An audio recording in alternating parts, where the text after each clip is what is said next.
Hello दोस्तों, स्वागत है आपका अपने चैनल पर। तो आज हम लोग करंट अफेयर क्विज में राष्ट्रीय परिदृश्य स्टार्ट करेंगे। इसके पहले हमने अंतर्राष्ट्रीय परिदृश्य कर लिया है और एक घटना चक्र प्रकाशन की बुक है जिसमें क्विज फॉर्मेट में सारे करंट अफेयर दिया गया है। वार्षिक करंट अफेयर है। इसमें हम लोग पढ़ेंगे। पहला क्वेश्चन जो हमारा है, 27 फरवरी 2024 को राष्ट्रपति द्वारा किसे लोकपाल का अध्यक्ष नियुक्त किया गया?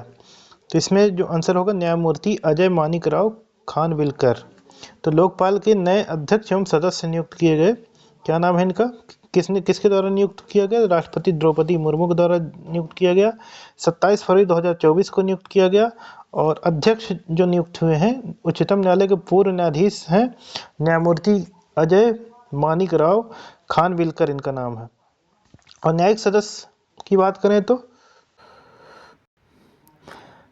न्यायमूर्ति लिंगप्पा नारायण स्वामी, न्यायमूर्ति संजय यादव, न्यायमूर्ति ऋतुराज अवस्थी। और न्यायिक सदस्यों के अलावा जो अन्य सदस्य हैं इसके, सुशील चंद्र, पंकज कुमार, अजय तिर्की। तो इसकी सारी चीज़ याद कर सकते हैं। रिलेटेड इससे जो जीके बन हो सकता है उसमें क्या हो सकता है कि 17 दिसंबर 2013 को लोकपाल और लोकायुक्त बिल 2011 संसद द्वारा पारित किया गया था। यह 1 जनवरी 2014 को राष्ट्रपति द्वारा मंजूरी प्राप्त होने के बाद लोकपाल और लोकायुक्त अधिनियम 2013 के रूप में अधिनियमित हुआ था। इसमें वर्ष 2016 में संशोधन किया गया था। और लोकपाल के जो पहले अध्यक्ष हैं ये बहुत इंपॉर्टेंट न्यायमूर्ति पिनाकी चंद्र घोष जो थे। तो न्यायमूर्ति पिनाकी चंद्र घोष इसके पहले अध्यक्ष थे, ये हमें ध्यान रखना। दूसरे क्वेश्चन पर लोग चलते हैं।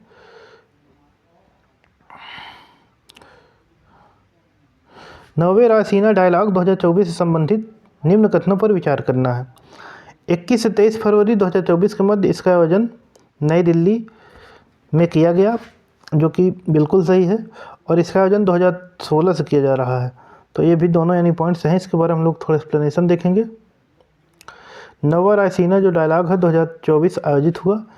तो कहाँ पर हुआ ये ध्यान रखना है, नई दिल्ली में हुआ। 21 से 23 फरवरी 2024 के मध्य भू राजनीतिक और भू सामरिक मुद्दे पर भारत का मुख्य सम्मेलन है। और किसके द्वारा हुआ ये? ऑब्जर्वर रिसर्च फाउंडेशन ORF के सहयोग से विदेश मंत्रालय भारत सरकार के द्वारा ये हुआ। मुख्य विषय इसका क्या रहा? चतुरंग कॉन्फ्लिक्ट कॉन्टेक्स्ट कोऑपरेट क्रिएट, इसका थीम रहा। और प्रधानमंत्री नरेंद्र मोदी ने इस संवाद का उद्घाटन किया। और यूनान ग्रीस के जो प्रधानमंत्री हैं क्रियाकोस मित्सोताकिस इस कार्यक्रम में बतौर मुख्य अतिथि शामिल हुए। और इस सम्मेलन का आयोजन जो है 2016 से किया जा रहा है। तो इतने पॉइंट आपको ध्यान रखना है।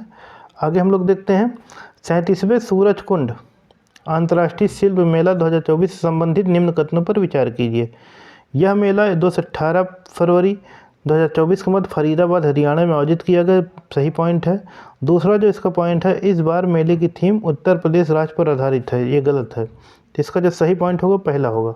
तो 37वां सूरजकुंड अंतर्राष्ट्रीय शिल्प मेला 2024 आयोजित हुआ। 2 से 18 फरवरी 2024 के मध्य आयोजित हुआ, फरीदाबाद हरियाणा में आयोजित हुआ। उद्घाटन किसने किया?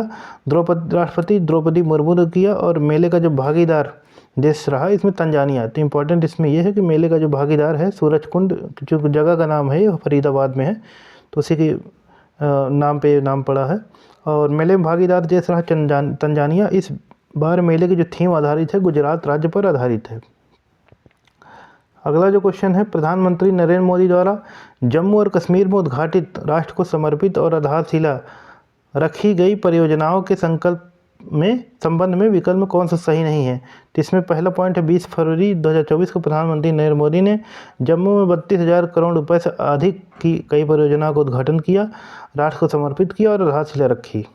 दूसरा जो पॉइंट है बी पॉइंट, उन्होंने अखिल भारतीय आयुर्विज्ञान संस्थान एम्स विजयपुर सांबा जम्मू का उद्घाटन किया। तीसरा जो पॉइंट है, उन्होंने 4000 वर्ग मीटर क्षेत्र में बनने वाले जम्मू हवाई अड्डे पर नए टर्मिनल भवन की आधारशिला रखी। और जो इसका चौथा पॉइंट है, जम्मू में CUF common user facility petroleum depot विकसित करने के परियोजना का आधारशिला रखी। इसमें जो सी आंसर होगा वो इसका सही आंसर है। तो प्रधानमंत्री नरेंद्र मोदी द्वारा एक्सप्लेनेशन हम लोग देखते हैं। जम्मू और कश्मीर में कई विकास परियोजनाओं का उद्घाटन शिलान्यास किया गया। 20 फरवरी 2024 को किया गया।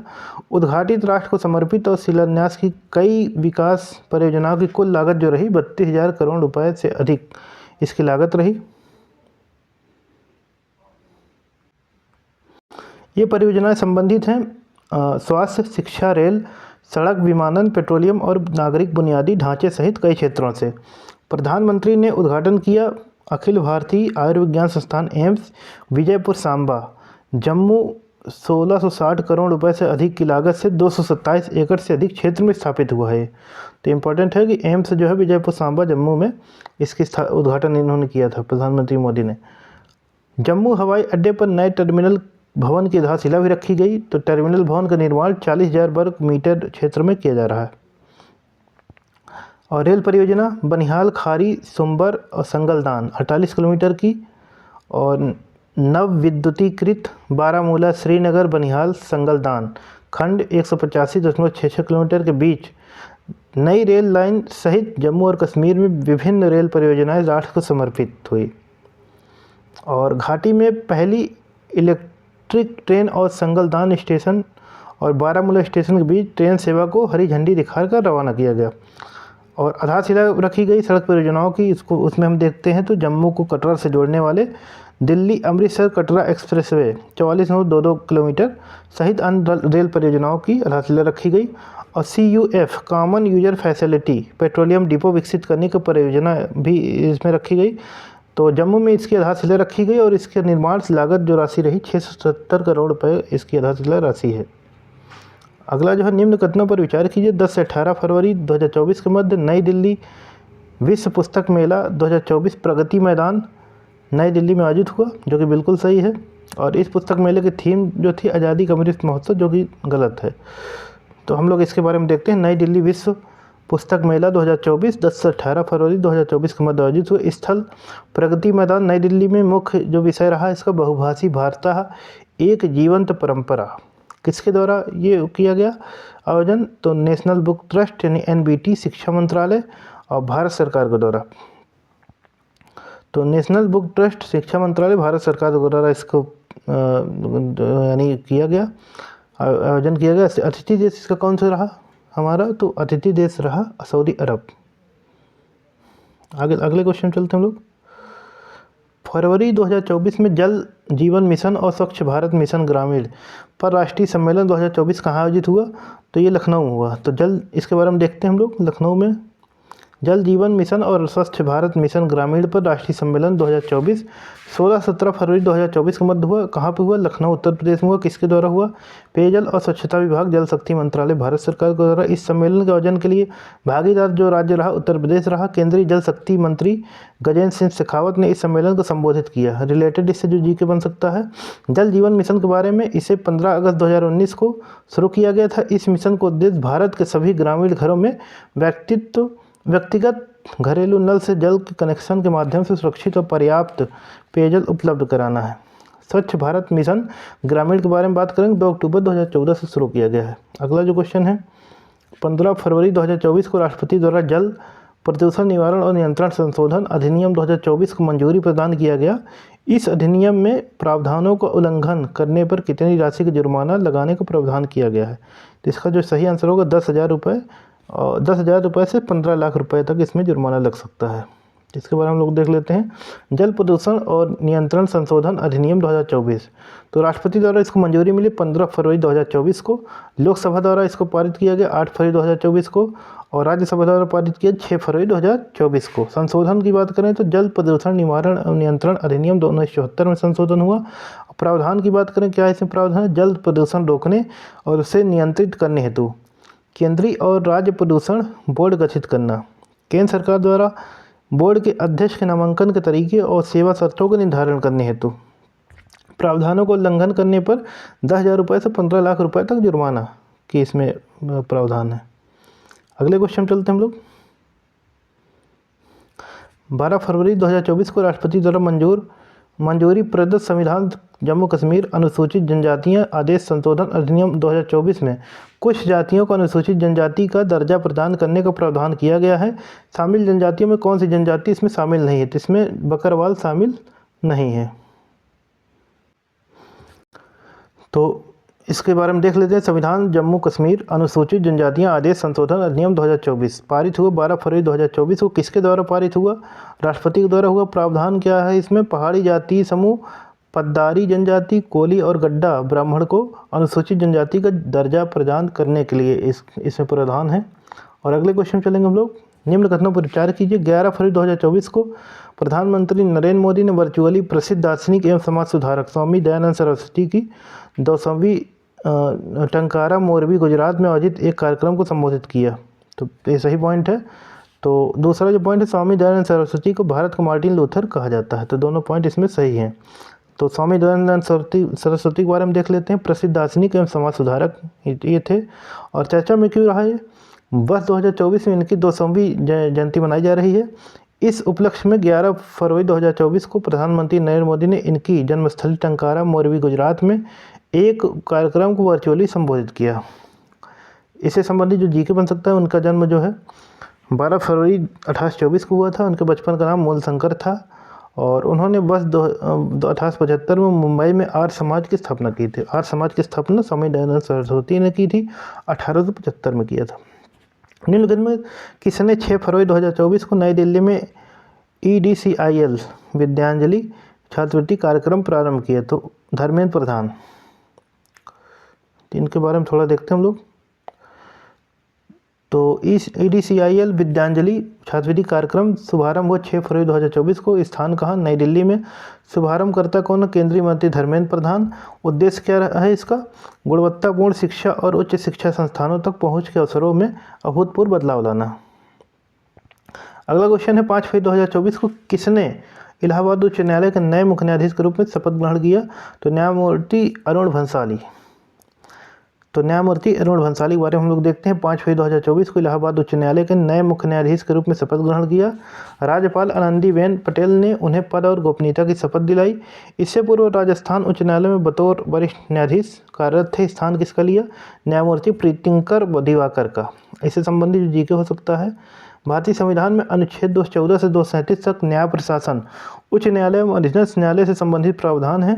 इलाहाबाद उच्च न्यायालय की स्थापना मूलतः वर्ष 1866 में सदर दीवानी अदालत के स्थान पर उत्तर पश्चिमी प्रांतों हेतु उच्च न्यायालय के रूप में आगरा में की गई थी। इसे वर्ष 1869 में इलाहाबाद, वर्तमान में प्रयागराज, स्थानांतरित किया गया। 1919 में इसका नाम परिवर्तित करके इलाहाबाद उच्च न्यायालय किया गया। इसमें न्यायाधीशों की जो स्वीकृत संख्या है 160 है, जो कि देश के अन्य किसी उच्च न्यायालय से अधिक है। यह एशिया का सबसे बड़ा उच्च न्यायालय है। और उच्च न्यायालय के मुख्य न्यायाधीश की नियुक्ति राष्ट्रपति भारत के मुख्य न्यायाधीश CJI तथा उस राज्य के राज्यपाल के परामर्श से करता है, जबकि अन्य न्यायाधीशों की नियुक्ति के लिए उच्च न्यायालय के मुख्य न्यायाधीश से भी परामर्श लेता है। 4 फरवरी 2000 अगले क्वेश्चन चलते हैं। 4 फरवरी 2024 को प्रधानमंत्री नरेंद्र मोदी ने गुवाहाटी असम में कितनी राशि की विकास परियोजनाओं का उद्घाटन और शिलान्यास किया? इसके बारे में हम लोग देखते हैं। तो इसका जो सही आंसर होगा वो होगा 11,000 करोड़ रुपए का। तो गुवाहाटी असम में परियोजनाओं का उद्घाटन और शिलान्यास हुआ 4 फरवरी 2024 को हुआ। किसके द्वारा हुआ? नरेंद्र मोदी प्रधानमंत्री के द्वारा। उद्घाटित और शिलान्यास की जो परियोजनाएं की लागत राशि 11,000 करोड़ रुपए है।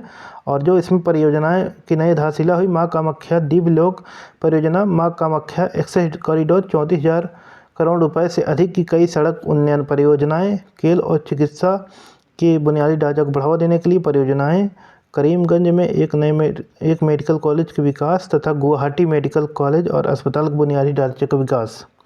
माँ कामाख्या दिव्य लोक परियोजना को स्वीकृति प्रदत्त हुई। पूर्वोत्तर क्षेत्र के लिए प्रधानमंत्री की विकास पहल PM डिवाइन योजना के अंतर्गत हुई। और शिलान्यास की गई खेल परियोजनाओं में शामिल चंदपुर में एक अंतर्राष्ट्रीय मानक खेल स्टेडियम और नेहरू स्टेडियम को FIFA मानक फुटबॉल स्टेडियम के रूप में उन्नत करना इसका उद्देश्य रहा। तो इतनी सारी चीज़ें हैं। तो करंट अफेयर में कुल मिला के इसमें 12 टॉपिक हैं और इसमें हम लोग दूसरा टॉपिक करा रहे हैं।